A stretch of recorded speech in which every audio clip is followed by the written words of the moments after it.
បាទសូមជម្រាបសួរដល់អ្នកខ្ញុំបាទឈ្មោះបានវិស្នាគឺជានិស្សិតនៅសាកលវិទ្យាល័យស្រីស្រីសៀ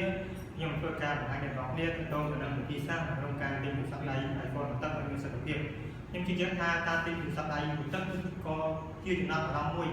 មិនថាជាជនមួយរស់នៅប្រទេសដែលកំពុងអភិវឌ្ឍមួយប្រទេសដែលបានអភិវឌ្ឍទេគាត់មានចំណាប់អារម្មណ៍ហើយតទៅនឹងការទិញទូរស័ព្ទដៃបន្តិចពីព្រោះពេលយើងទិញទូរស័ព្ទដៃបន្តិចគឺថាធ្វើឲ្យយើងការចំណេញថវិកាមួយចំនួនដែរ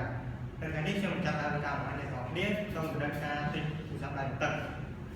នៅចំណុចទី1ការមើលទៅលើអេក្រង់ទូរស័ព្ទការមើលទៅលើអេក្រង់ទូរស័ព្ទគឺថាដើម្បីឲ្យដឹងថាអេក្រង់ទូរស័ព្ទហ្នឹងអត់ដែលគ្រាន់តែការផ្លាស់ប្ដូរម្ដងណាទេខ្ញុំនឹងធ្វើការអនុវត្តតឲ្យអ្នកនរគ្នាមើលខ្ញុំធ្វើការសង្កត់ទៅលើកេរសំខាន់របស់ទូរស័ព្ទដៃ iPhone ពេលខ្ញុំធ្វើការសង្កត់ទៅគឺថាកេររបស់វាសំខាន់វាមានការបិទផាទេជាមួយក៏វាអត់មានការចាំអ្វីមិនថាសម្បក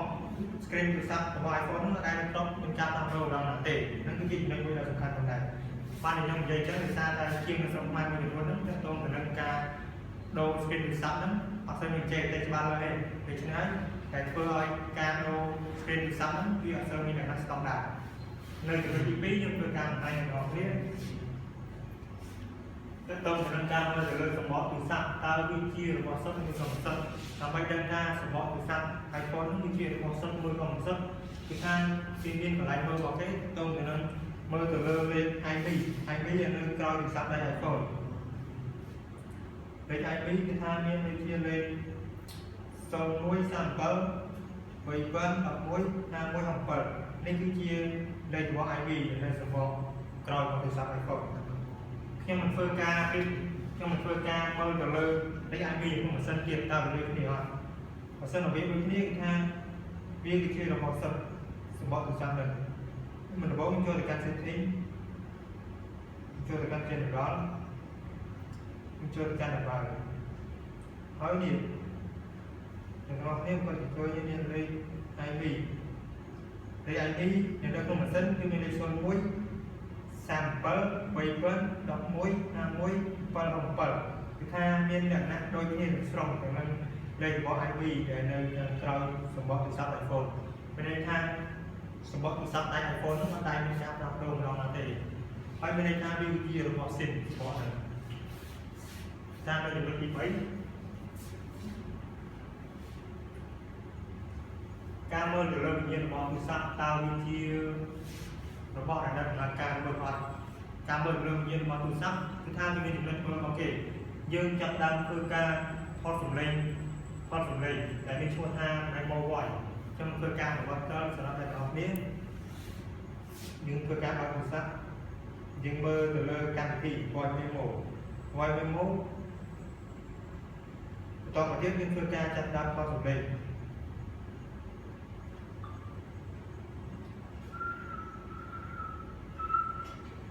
ខ្ញុំមកចាប់បានថតខ្ញុំមិនធ្វើការបើកនៅ record ខ្ញុំមកថតវិញពេលខ្ញុំបើកខ្ញុំយកដៃរបស់ខ្ញុំសង្កត់ទៅគឺថាវាបិទពេលខ្ញុំដកដៃទៅវិញវាបើកចេញទៅវិញគឺថាវិញ្ញាណរបស់ទូរស័ព្ទហ្នឹងគឺនៅដំណើរការតម្លៃដូច្នេះយើងទាំងអស់គ្នាអាចធ្វើការទិញទូរស័ព្ទដៃ iPhone បានមួយវិញ្ញាណរបស់វាទៅល្អនឹងគឺចំណុចដែលខ្ញុំចង់ឲ្យទាំងអស់គ្នាបន្តមកទៀតចំណុចទី4ការមើលទៅលើសម្លេងរបស់ទូរស័ព្ទការមើលទៅលើសម្លេងរបស់ទូរស័ព្ទគឺជាចំណុចមួយដ៏សំខាន់ដែរដើម្បីដឹងថា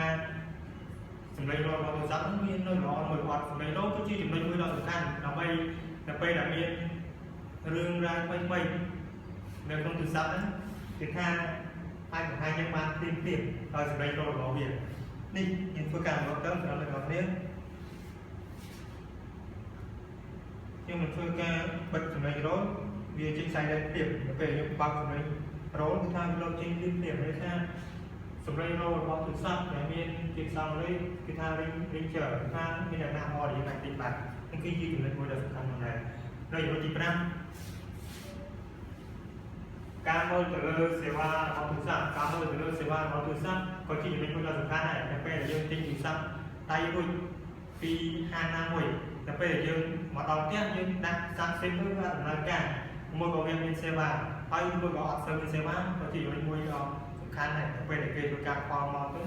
vì là năng ăn ổn một càng chơi một gọn khoa mau vì đó ăn chỗ nó cứ nhìn lên một đợt khăn này thay như anh tôi càng ăn quát rồi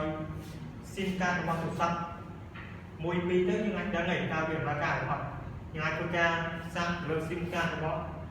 smart smartphone nuôi ở sân khănของnày nhưng tôi càng sang ở ra bảo vệ sẽ pha cuộc thay như anh tôi càng tinh săn vàng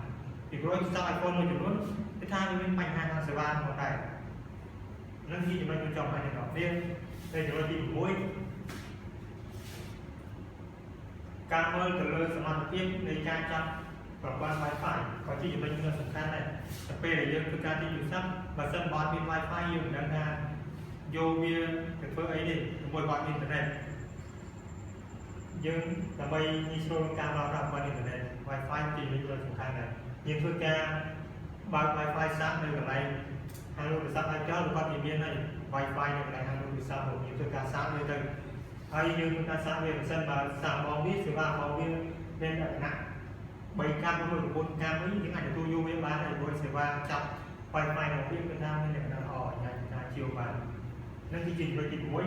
tôi chúng tôi đi phở cảm ơn từ lời từ sẵn cho bài khóa của người hỏi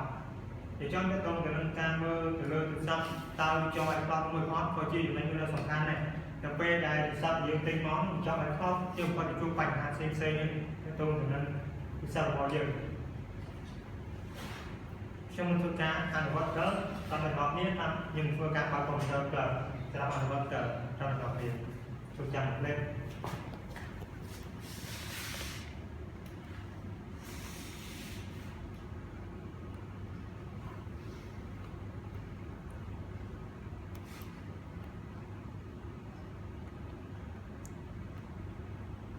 trong đồng vay phía iCloud.com miền sáp ấy lịch được biết sông trang một lên để xa tờ survive internet nơi sả la vì miền là cái nặng ủa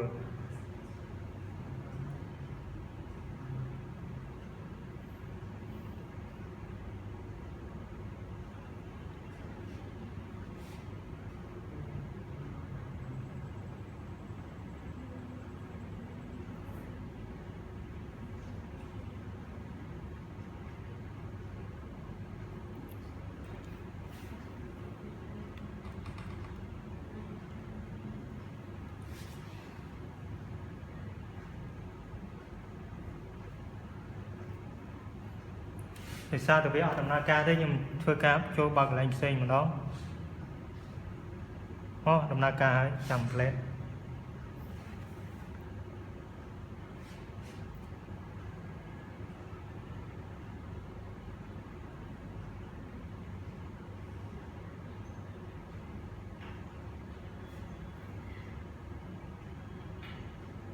đi giờ đừng kênh bia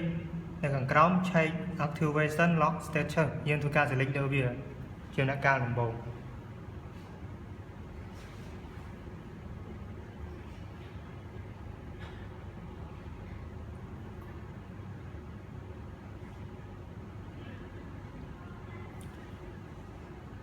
nên cái này cứ chưa một ram này cái ở dương tôi ca vay lên iMe nữa để bên được không mà xin đâu mới còn nơi sầm bọ từ sao mà coi vào iPhone lên iMe trong phương ca vay lên iMe mình chối lên iMe là bên đây chia son đọc bấy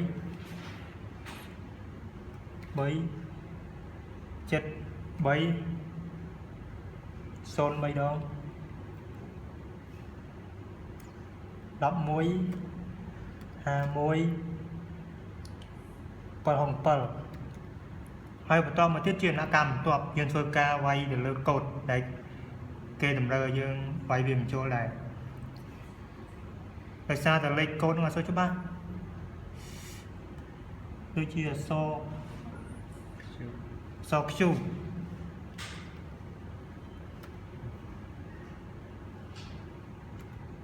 chú chi bấy ấn hay khề trong anh phơi ca vay vô đi ra lấy nhưng phơi ca chạy từ lơ tiếc con thì nhu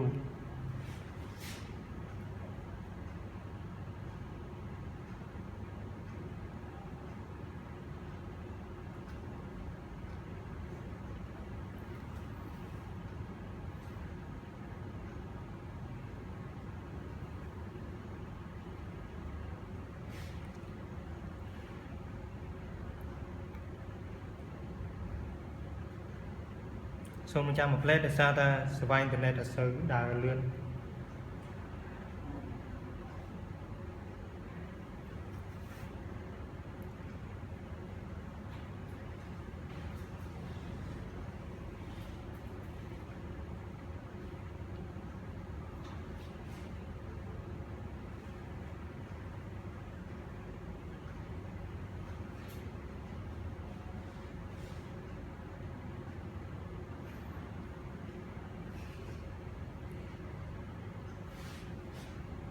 ជាយាមម្ដងទៀត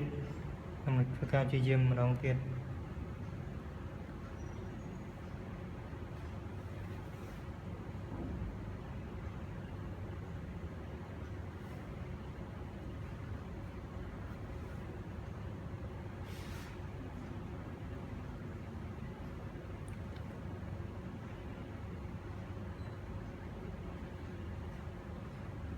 នេះគឺជាលេខកូដថ្មីខ្ញុំធ្វើការវាយលេខកូដថ្មីបញ្ចូល K L Y លេខ4នេះគឺជាលេខកូដខ្ញុំធ្វើការចុចពាក្យ continue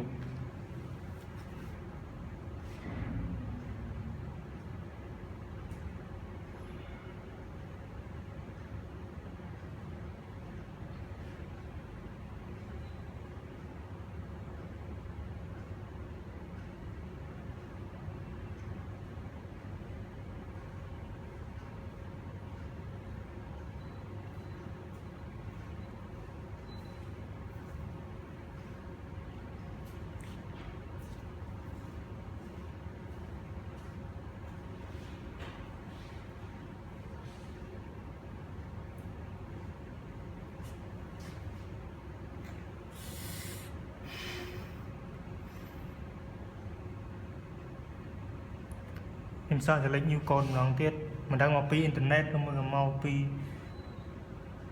អីផ្សេងទេ new code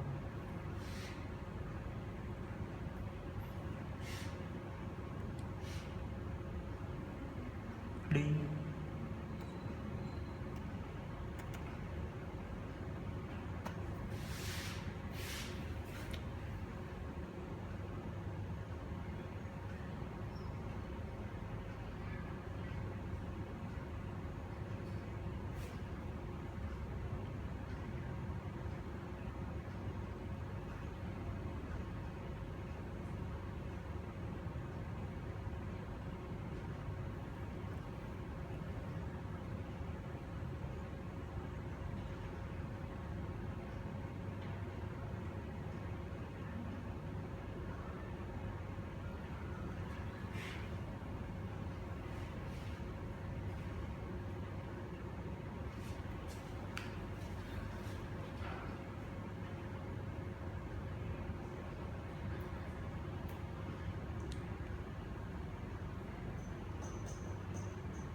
If you are going to sell or give away this device, make sure